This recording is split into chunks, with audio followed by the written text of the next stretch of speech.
J'ai accompagné mon mari qui avait très à cœur de réaliser ce voyage.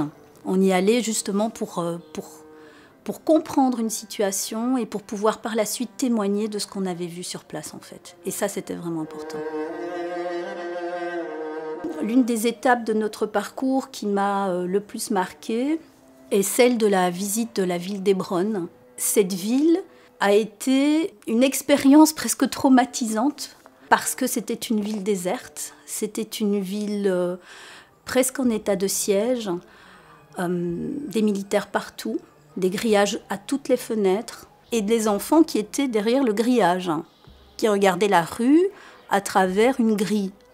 Et des rues qui étaient interdites, ça m'avait vraiment fort marqué, des rues qui étaient interdites aux Arabes.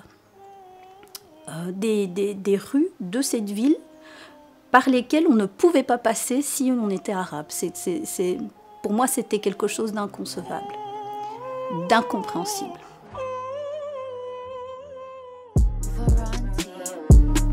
Comme je suis enseignante, j'avais demandé si on pouvait en profiter pour visiter une école palestinienne. Ils ne savaient pas en partant le matin s'ils allaient pouvoir passer les checkpoints, s'ils allaient pouvoir arriver en classe, donner cours à leurs élèves.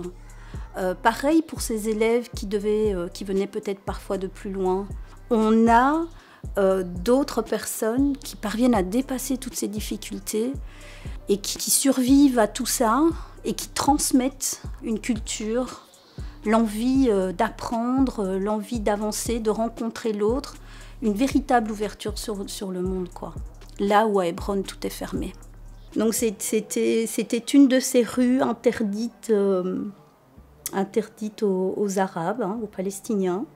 Au détour de cette rue, une poupée posée sur un poteau rouillé et il n'y avait personne.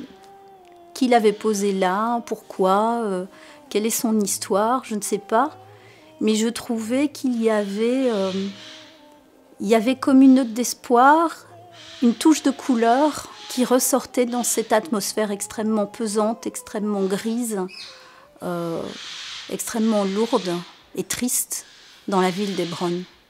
Ça me touche très très fort de savoir que pour l'instant, il n'y a rien qui soit fait pour permettre à ce pays, à ce peuple de pouvoir vivre sa vie, quoi.